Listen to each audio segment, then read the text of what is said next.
Hello everyone, I am Amit Singh, Maths faculty, and this is our lecture number 6 for NEET and AIMS students, those who are preparing for NEET and AIMS examination.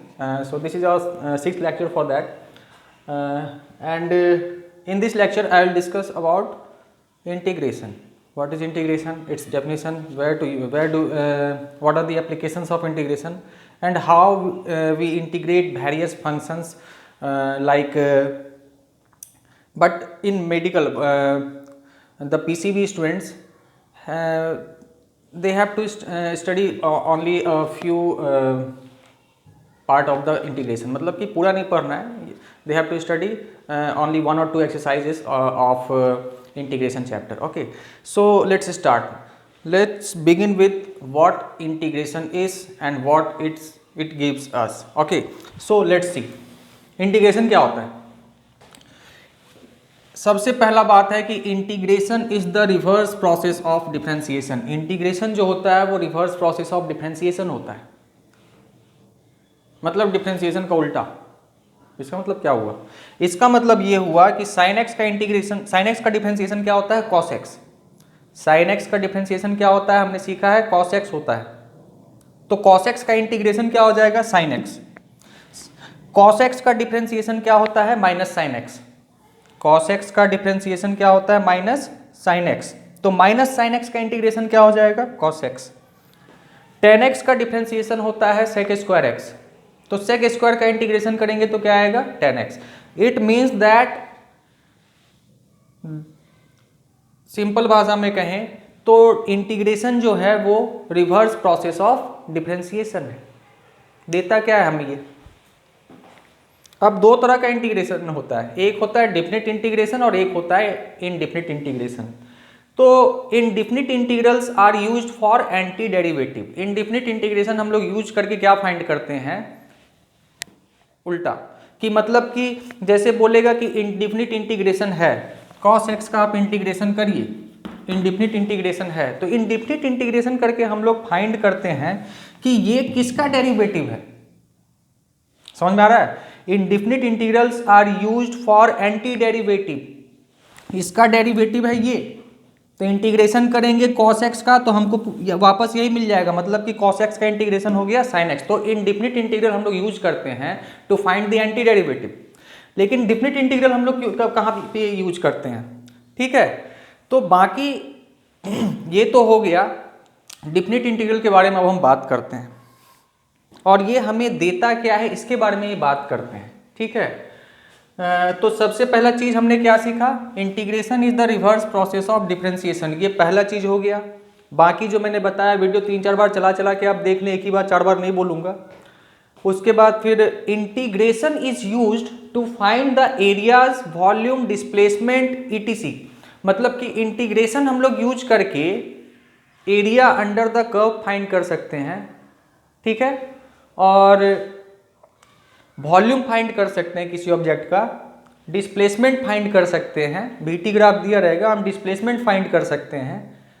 और इसका probability, science, math, बहुत जगह बहुत सारा application है. ठीक है, बहुत सारा एप्लीकेशन है. तो इंटीग्रेशन यूज करके एरिया, वॉल्यूम, डिस्प्लेसमेंट और भी कई चीज हम लोग फाइंड कर सकते हैं. इसका एप्लीकेशन बहुत सारी जगहों पे है. ठीक है. अच्छा, आगे बढ़ते हैं.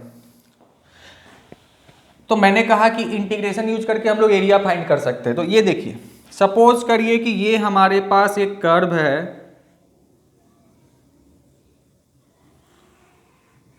ये कर्व है. अब बोलेगा कि यहां से लेके यहां तक इस कर्व का एरिया बताइए क्या है. ये जो शेडेड पोर्शन है, तो यहां से लेके यहां तक इस कर्व ने कितना एरिया एनक्लोज कर रखा है वो बताइए. तो वो हम किससे फाइंड कर सकते हैं? वो हम इंटीग्रेशन से फाइंड कर सकते हैं. ठीक है. कैसे फाइंड करेंगे? हम क्या करेंगे, ये फंक्शन हमारा दिया हुआ y equal to F of x. ये फंक्शन क्या दिया हुआ? y equal to F of x. तो हम क्या करेंगे, हम फंक्शन को इंटीग्रेट कर देंगे. जो फंक्शन जो भी दिया रहेगा, f of x equal to दिया रहेगा 3x square plus 4x cube plus something something, जो भी दिया रहेगा हम उसे इंटीग्रेट कर देंगे और लिमिट पुट कर देंगे. यहाँ पर है x1 और यहाँ पर है x का वैल्यू, यहाँ पे x1 है और यहाँ पर x का वैल्यू x2 है. तो यहाँ पर x1 और यहाँ पर x2 लिखेंगे. इसे हम कहते हैं लोअर लिमिट और इसे हम कहते हैं ऊपर वाला जो x2 है इसे हम कहते हैं अपर लिमिट. ये लोअर लिमिट है, ये अपर लिमिट है। फिर से बता दे रहा हूँ, हमारे पास एक कर्व गिवन है, बोलेगा कि एरिया अंडर द कर्व क्या है, x1 से x2 तक में इस कर्व ने कितना एरिया एनक्लोज कर रखा है। कैसे फाइंड करेंगे, इंटीग्रेशन यूज करेंगे। इंटीग्रेशन क्या करेंगे, जो फंक्शन दिया हुआ है उसका इंटीग्रेशन कर देंगे और लिमिट पुट कर देंगे, x1 टू x2 जो भी लिमिट रहेगा हम उसे पुट कर देंगे, तो ये हम फाइंड कर लेंगे, तो हमें एरिया अंडर द कर्व मिल जाएगा। ठीक है, अब आगे बढ़ते हैं। अब यहाँ पे क्या है, सारा बेसिक तो मैंने बता ही दिया।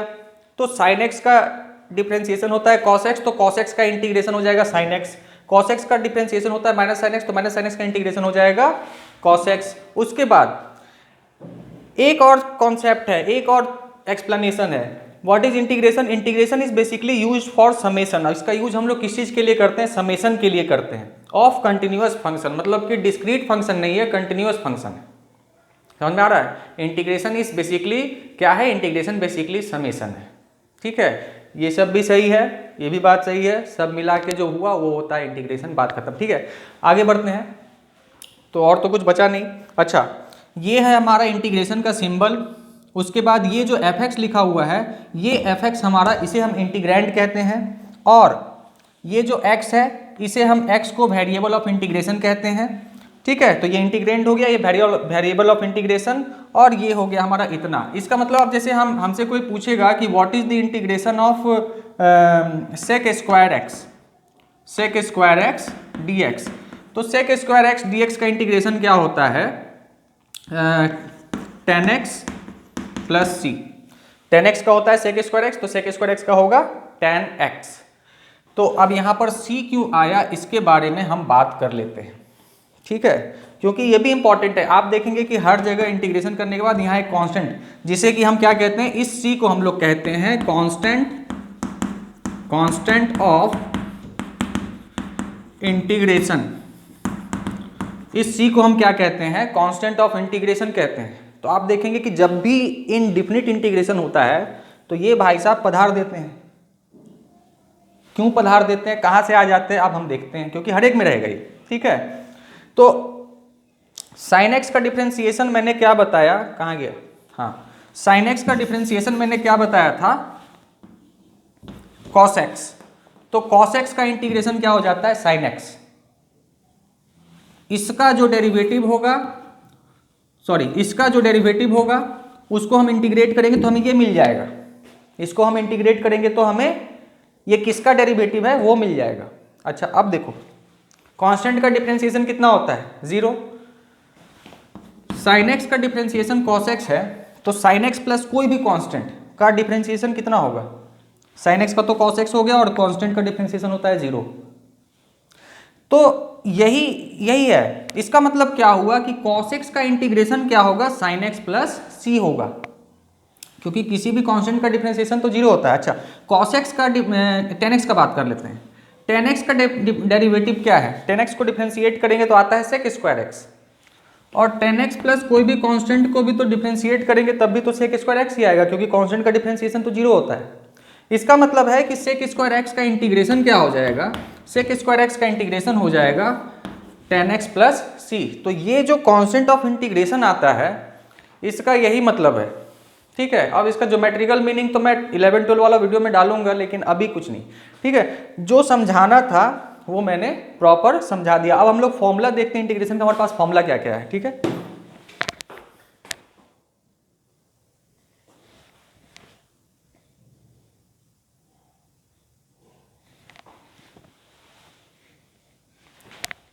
ओके, तो अब हम लोग कुछ फॉर्मूला देख लेते हैं। ठीक है, लगभग फॉर्मूला मैंने लिख दिया है, और बाकी जो फॉर्मूला है उसको मेडिकल में यूज़ नहीं करना है। ठीक है, मतलब फिजिक्स में उतना यूज़ नहीं है उसका। तो यहाँ पे क्या है, सबसे पहला फॉर्मूला है x to the power n dx, मतलब इसका इंटीग्रेशन क्या होगा। तो x to the power n है तो पावर में एक ऐड हो जाता है, और जो ऐड होके आया उसी से डिवाइड हो जाता है, प्लस सी तो सब में लिखना है, बोलने की जरूरत नहीं है। dx का इंटीग्रेशन क्या होगा, dx मतलब 1 इंटू डी एक्स हो जाएगा, और 1 को हम क्या लिख सकते हैं, 1 को लिख सकते हैं हम x टू द पावर 0। तो मैंने क्या सिखाया, पावर में एक ऐड होगा और जितना ऐड होके आएगा उसी से डिवाइड होगा। तो 0 में 1 ऐड करेंगे तो x टू द पावर 1 आ जाएगा। और 1 से डिवाइड करेंगे वही रह जाएगा। तो dx का इंटीग्रेशन कितना होगा, dx का इंटीग्रेशन x होगा।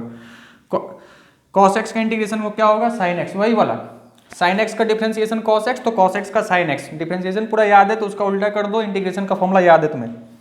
sin x का क्या हो जाएगा integration, minus cos x plus C, sec square x का 10x प्लस सी, मतलब डिफरेंशिएशन का सीधा उल्टा करते जा रहे हैं।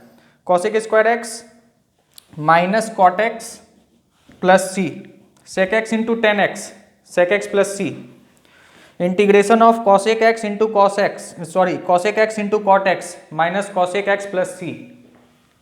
ये इन्वर्स वाले का है, साइन इन्वर्स x का डिफरेंशिएशन ये होता है तो इसका इंटीग्रेशन ये होगा। टेन इन्वर्स x का डिफरेंशिएशन 1/1 प्लस एक्स स्क्वायर होता है तो इसका इंटीग्रेशन ये होगा। अच्छा, cos इन्वर्स x का डिफरेंशिएशन जो होता है वो होता है -1 square root of 1 minus X square, तो इसका इंटीग्रेशन ये होगा। और cot इनवर्स x का डिफरेंशिएशन होता है -1/1 प्लस एक्स स्क्वायर, तो इसका integration minus cot X plus C हो जाएगा। उसी तरीके से सेक इनवर्स x का फॉर्मूला लिखा हुआ है, सेक इनवर्स x का ये होता है डिफरेंशिएशन, तो इसका इंटीग्रेशन सेक इनवर्स x होगा। और फिर कॉसेक इनवर्स x का वही कहानी है। e to the power x का differentiation e to the power x ही होता है, तो e to the power x का integration e to the power x plus C हो जाएगा। log x का होता है 1/x डिफरेंशिएशन, तो 1/x का इंटीग्रेशन हो जाएगा log x प्लस सी, बात खत्म। a to the power x का इंटीग्रेशन होगा a to the power x upon log a base e plus C. अच्छा, अब जैसे 1/x का क्या होता है, ये a और b तो कांस्टेंट है, 1/x का इंटीग्रेशन होता है ln, मतलब कि log x base e। 1/x का इंटीग्रेशन क्या होता है, जैसे log x बेस e का डिफरेंशिएशन क्या होता है 1/x, तो 1/x का इंटीग्रेशन क्या हो जाएगा ln x, वो मैंने कहीं पे लिखा था। हाँ, 1/x का इंटीग्रेशन क्या हो जाएगा log x बेस e या ln x उसको कहते हैं। तो यहाँ पे सब कुछ तो सेम है, a और b आ गया है, तो इसका इंटीग्रेशन तो होगा ln ऑफ दिस, लेकिन यहाँ पे x के साथ जो मल्टीप्लाई है उससे हम क्या करेंगे डिवाइड करेंगे। ये मेथड ऑफ सब्स्टिट्यूशन से आता है, उतना नहीं सोचना है, बस याद रखना है कि x का जो कोफिशिएंट रहेगा उससे हम क्या करेंगे डिवाइड कर देंगे। ln of this upon a plus C तो सब में है। x to the power n का क्या होता है, पावर में एक ऐड करते हैं और जो पावर में ऐड करके आया उसी से डिवाइड करते हैं, ये वाला फॉर्मूला। तो वहाँ भी उसी फॉर्म में है लगभग, ax plus b to the power n जो उसी फॉर्म में है, तो पावर में एक ऐड कर देंगे और जो पावर में ऐड करके आया उससे हमने क्या किया डिवाइड कर दिया। बस x का जो कोफिशिएंट है उसे हम क्या करेंगे उससे डिवाइड कर देंगे। तो इंटीग्रेशन में कोफिशिएंट सब जो रहता है वो डिवाइड होता है, लेकिन डिफरेंशिएशन में मल्टीप्लाई हो जाता है।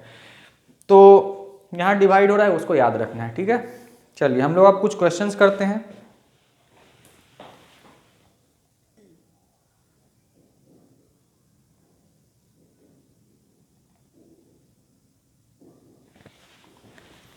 ओके, तो आगे बढ़ते हैं। कुछ क्वेश्चंस मैंने लिखा है बोर्ड पे, अब इसका इंटीग्रेशन करेंगे।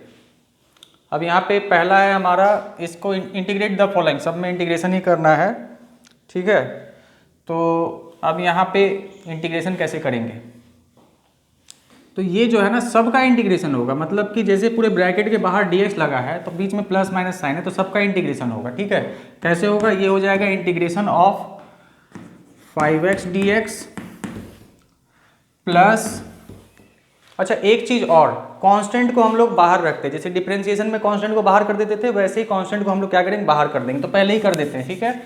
तो यहाँ पे हमने 5 को पहले ही बाहर कर दिया, तो ये कितना हो जाएगा इंटीग्रेशन ऑफ x dx। अब दूसरा क्या है, दूसरा है 6x स्क्वायर, तो 6 को तो बाहर रखेंगे, इंटीग्रेशन होगा वेरिएबल का, तो कितना हो जाएगा +6 into integration of x square dx, minus 4 को बाहर रखेंगे, इंटीग्रेशन होगा x क्यूब का, और यहाँ पे है plus integration of 1/x square, ये ऊपर जाके कितना हो जाएगा x का पावर -2, ये ऊपर जाके हो जाएगा x टू द पावर -2, तो यहाँ पे लिखेंगे x raise to the power -2 dx हाई, यहाँ पावर कितना है 1, तो पावर में एक ऐड होगा और जो ऐड होके आएगा उसी से डिवाइड करते हैं, तो पावर में एक ऐड करेंगे तो हो जाएगा x स्क्वायर, 1 + 1 2 हो जाएगा, और 2 से डिवाइड कर देंगे, जो आया पावर ऐड करने के बाद 1 ऐड करने के बाद उसी से डिवाइड होगा, प्लस 6 तो बाहर है, x स्क्वायर तो पावर में एक ऐड करेंगे और उसी से फिर डिवाइड कर देंगे जितना आएगा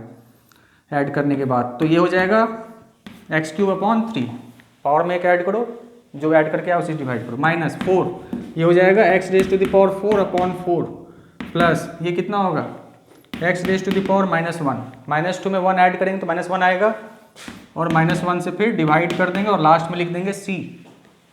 ठीक है, ये 4 4 कैंसिल हो गया, 3 1 जा 3, 3 2 जा 6, बस जो बचा ये हमारा आंसर है।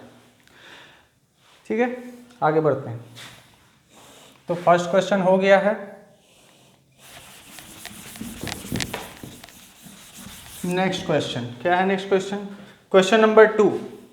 ठीक है, तो इसमें क्या होगा, इसका इंटीग्रेशन करेंगे अलग, इसका अलग, इसका अलग, मतलब बीच में प्लस प्लस है तो सबका अलग अलग इंटीग्रेशन करेंगे। तो इसका कितना हो जाएगा, कांस्टेंट तो बाहर हो जाएगा, तो इक्वल टू आएगा, इसका इंटीग्रेशन क्या होगा, एक्स स्क्वायर का इंटीग्रेशन x³ अपॉन 3, पावर में एक ऐड करेंगे और जो आएगा ऐड करके उसी से डिवाइड करेंगे, तो ये हो जाएगा ax³ अपॉन 3 प्लस इसका क्या हो जाएगा, पावर 1 है तो 1 ऐड करेंगे तो 2 आएगा और 2 से डिवाइड करेंगे तो bx² अपॉन 2। मैं फिर से बता दे रहा हूँ, कांस्टेंट को इंटीग्रेशन से कोई मतलब नहीं, उसको इंटीग्रेशन से बाहर रखो, वेरिएबल जो है उसका इंटीग्रेशन होगा। तो x² था तो पावर में एक ऐड किया तो x³ हो गया, और जितना आता है ऐड करने के बाद उसी से हम डिवाइड करते हैं। फिर x था तो x² अपॉन 2 हो गया। अब यहाँ तो सिर्फ कांस्टेंट है तो कांस्टेंट तो बाहर रखेंगे, इंटीग्रेशन किसका होगा, इंटीग्रेशन होगा इतना dx का, इसी का होगा ना, तो कांस्टेंट बाहर चला जाएगा, dx का इंटीग्रेशन होता है x, फॉर्मूला मैंने लिखवा दिया है, dx सिर्फ यहाँ पे dx बचेगा, तो dx का इंटीग्रेशन तो x होता है। ठीक है, और फिर लास्ट में हम एक कांस्टेंट k ऐड कर देंगे। ठीक है, हो गया। Next question, 3 sec square x। तो अब यहाँ पे इंटीग्रेशन करना है, मतलब कि इसका इंटीग्रेशन अलग, ठीक है, माइनस इसका इंटीग्रेशन अलग इतना dx और इसका इंटीग्रेशन इतना dx। 3 तो बाहर हो जाएगा, sec स्क्वायर x का इंटीग्रेशन क्या होता है 10x, तो पहला हो गया 3 10x, sec स्क्वायर x का 10x हो गया, माइनस 6 तो बाहर हो जाएगा, x का इंटीग्रेशन क्या होगा x² 2, तो ये हो जाएगा -6x² अपॉन 2 प्लस और क्या बचा cos x, cos x का इंटीग्रेशन होता है sin x, तो प्लस हो जाएगा sin x, लास्ट में प्लस c, 2 1 जा 2, 2 3 जा 6, जो बचा वही हमारा क्या है आंसर है। सिंपल है। Next question, 3 cos square x plus cos square x, नहीं, यहाँ पे cos स्क्वायर x नहीं था, ये cosec स्क्वायर x है। cos स्क्वायर x रहेगा तब भी हो जाएगा, जो दोगे सबका लगभग हो जाता है, बस कुछ फालतू नहीं होना चाहिए। ठीक है, तो cosec स्क्वायर x था यहाँ पे, cos स्क्वायर x का भी होगा लेकिन वो तुम लोगों को नहीं पढ़ना है फिलहाल। तो अब इसमें इंटीग्रेशन करना है, तो इसका इंटीग्रेशन होगा इतना dx प्लस इतना dx, दोनों का इंटीग्रेशन अलग अलग करेंगे, तो cosec स्क्वायर x, 3 तो बाहर चला जाएगा, कांस्टेंट बाहर चला जाता है, cosec स्क्वायर x का इंटीग्रेशन क्या होता है माइनस cot x, तो हो जाएगा -3 cot x, और क्या बचा 2 तो बाहर लिख देंगे हम। साइन का क्या होता है, साइन का होता है कॉस, एक मिनट, साइन का होता है माइनस कॉस, तो ये हो जाएगा -cos 2x। साइन x का क्या होता है माइनस cos x, तो साइन 2x का -cos 2x होगा। लेकिन मैंने क्या बताया था, x के साथ हम तो साइन x का पढ़े ना, तो x का जो कोफिशिएंट रहता है उससे क्या हम करते हैं डिवाइड करते हैं, लास्ट में फॉर्मूला मैंने बताया था। तो इस 2 से क्या हो जाएगा डिवाइड हो जाएगा, 2 कैंसिल हो गया, जो बचा वो आंसर है, मतलब कि -3 cot x -cos 2x, ये हमारा आंसर हो गया। लास्ट क्वेश्चन, ठीक है, ये कितना है इतना dx, इसका इंटीग्रेशन करना है, फिर यहाँ भी dx लगा देंगे प्लस इतना dx, इतना dx, x³ का इंटीग्रेशन कितना होगा, पावर में एक जोड़ देंगे और जो आएगा उसी से डिवाइड कर देंगे। cos x का होता है sin x प्लस 1/x का इंटीग्रेशन क्या होता है ln x, ln मतलब log x बेस e, ये हो गया हमारा फाइनल आंसर। तो अब बढ़ते हैं हम कुछ डिफिनिट इंटीग्रल के क्वेश्चन कर लेते हैं 1-2, और उसी तरीके से आपको फिर सॉल्व करना होगा।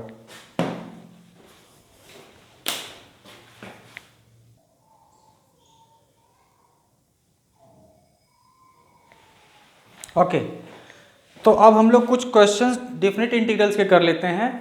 ऐसे क्वेश्चंस कर लोगे आगे चल के दिक्कत नहीं होगा, ठीक है।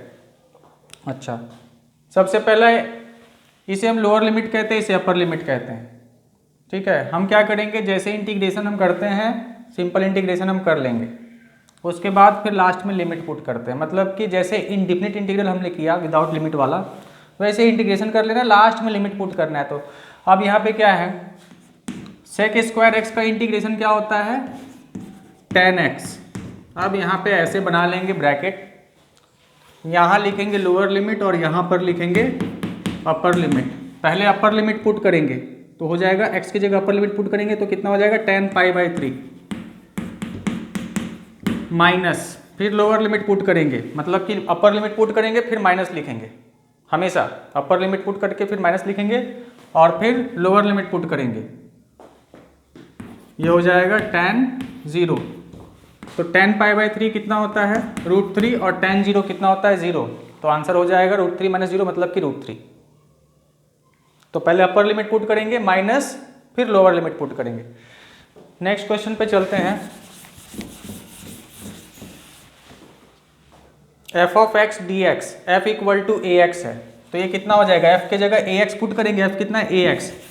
तो हम यहाँ क्या पुट कर देंगे, f के जगह ax पुट कर देंगे, ये हो जाएगा ax dx इक्वल टू क्या हो जाएगा, ये हो जाएगा, ये स्प्रिंग का क्वेश्चन है। अब ये a तो कांस्टेंट तो बाहर गया, हो गया x dx, लिमिट क्या दिया हुआ है, 0 to x, तो कितना हो जाएगा, a इंटू एक्स का इंटीग्रेशन क्या होता है, x का इंटीग्रेशन होता है x²/2, x का इंटीग्रेशन हो गया x²/2, लिमिट क्या है 0 to x। तो क्या होगा, पहले अपर लिमिट पुट करेंगे, तो x की जगह x ही पुट करना है, तो ये x²/2 हो गया, माइनस फिर 0 पुट करेंगे, तो ये कितना आ गया, ax²/2। ये भी हो गया, ये हमारा फाइनल आंसर है।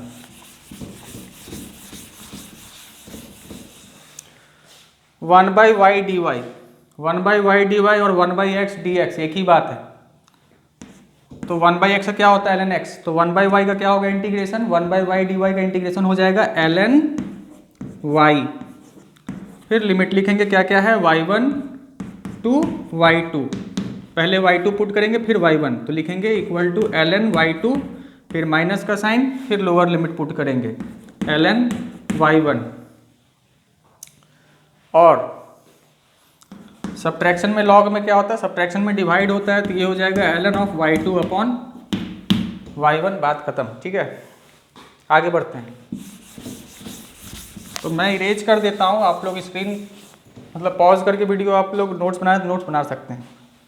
√x dx, √x का मतलब क्या होगा, √x का मतलब होगा हाफ पावर, तो √x के जगह हम लिख देते हैं x⁴1/2, पावर में एक ऐड होता है और उसी से डिवाइड होता है, तो ये कितना हो जाएगा, x⁴3/2/3/2, मतलब 2 ऊपर चला जाएगा। लोअर लिमिट है 3 और अपर लिमिट है 5, ठीक है।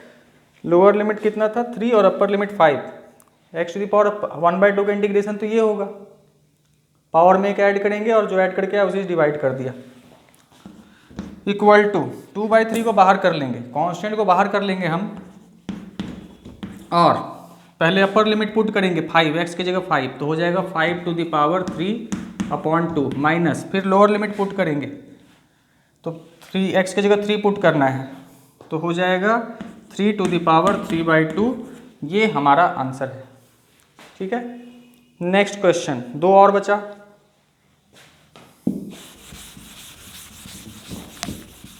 अब ये क्वेश्चन क्या है, -π/2 से π/2 लिखा है, तो इस तरह के क्वेश्चन में हम चेक कर लेते हैं कि हमारा फंक्शन जो है ऑड है या इवन है। यदि ऑड फंक्शन रहा, ठीक है, तो क्या हो जाएगा, उसका आंसर सीधा 0 हो जाएगा, कुछ इंटीग्रेशन करने की जरूरत नहीं है। और इवन फंक्शन रहा तो उसका आंसर क्या हो जाएगा, सिंपली आ जाएगा, लेकिन हम चेक करते हैं।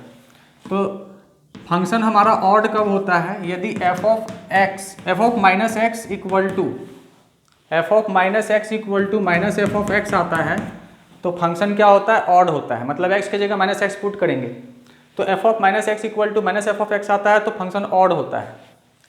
और F of minus X even कब होता है, जब F of minus X equal to F of X आता है। तो F of minus X equal to F of X आ जाएगा तो हमारा फंक्शन क्या हो जाता है, इवन हो जाता है। ठीक है, तो चेक करते हैं ये कैसा है फंक्शन है, ऑड है इवन है। कितना दिया हुआ है, F of x equal to दिया हुआ है कॉस एक्स, तो एफ माइनस एक्स निकालते हैं। एफ माइनस एक्स हो जाएगा कॉस ऑफ माइनस एक्स, और कॉस माइनस थीटा क्या होता है, cos minus theta cos theta ही होता है। मतलब कि ये आ गया कितना, कॉस एक्स, मतलब हमने एफ ऑफ माइनस एक्स निकाला है, F of minus x cos of minus X हो गया, और कितना आ गया कॉस एक्स, मतलब कि देयरफॉर एफ माइनस एक्स कितना आ रहा है, वही एफ एक्स आ गया।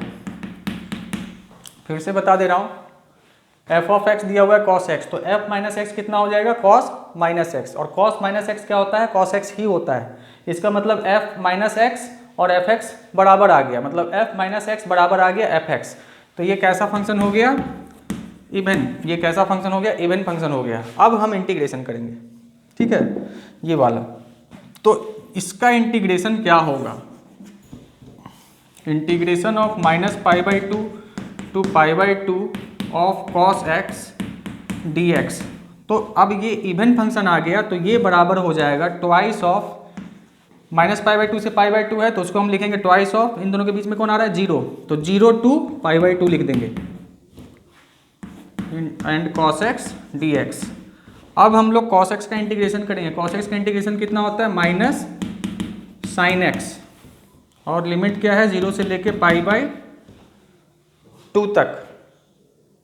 सॉरी, कॉस एक्स का होता है साइन एक्स, कॉस एक्स का इंटीग्रेशन कितना होता है, साइन एक्स, ठीक है, और बाहर में कितना है, टू है, तो टू को हमने लिख दिया, कॉस एक्स का इंटीग्रेशन हो गया साइन एक्स, तो अब कितना हो जाएगा ये टू, अपर लिमिट पुट करेंगे तो साइन पाई बाई टू, मतलब कि पाई बाई टू कितना होता है 90, और साइन 90 कितना होता है 1, माइनस लोअर लिमिट पुट करेंगे, माइनस साइन, फिर लोअर लिमिट पुट करेंगे साइन जीरो, और साइन जीरो कितना होता है, जीरो ही होता है, साइन जीरो कितना होता है, जीरो, तो गायब हो गया, और साइन पाई बाई टू कितना होता है 1, और वो जीरो, 1 माइनस जीरो कितना होगा 1, तो साइन 90 1 हो गया, तो ये हो जाएगा 2 इंटू 1, फाइनल आंसर कितना आ गया 2। इस क्वेश्चन को आप लोग खुद ही सॉल्व करेंगे। टी स्क्वायर का इंटीग्रेशन होगा टी क्यूब अपॉन 3, और 5 का तो इंटीग्रेशन होगा नहीं, मतलब इसको जब इंटीग्रेट करेंगे तो डी एक्स का इंटीग्रेशन होगा सिर्फ, और वो होगा एक्स, तो ये हो जाएगा टी क्यूब, सॉरी यहाँ डी टी होगा, वेरिएबल सेम रहना चाहिए, तो ये हो जाएगा टी क्यूब अपॉन 3, और ये हो जाएगा 5t। उसके बाद फिर पहले अपर लिमिट पुट करेंगे, फिर चलो करके दिखा देते हैं।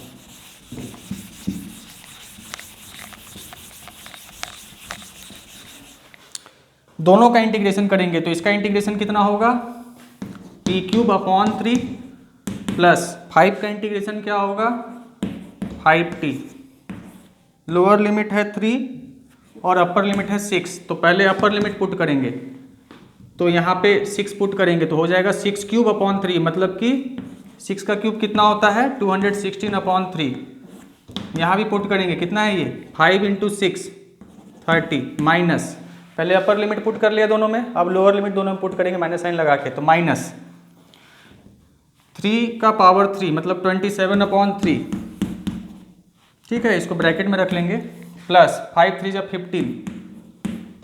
अब इसको क्या करेंगे, इसे जोड़ घटाव करके हम आंसर फाइंड कर लेंगे। तो इस तरीके से हम लोग डिफिनिट और इनडिफिनिट इंटीग्रल्स को सॉल्व करते हैं। अगले लेक्चर में मैं लॉगरिथम पढ़ाऊँगा, और लॉग टेबल भी देखना सिखाऊंगा, एंटी लॉग भी, ठीक है, तो आप लोग अगला लेक्चर भी जरूर देख लीजिएगा। Okay, thank you.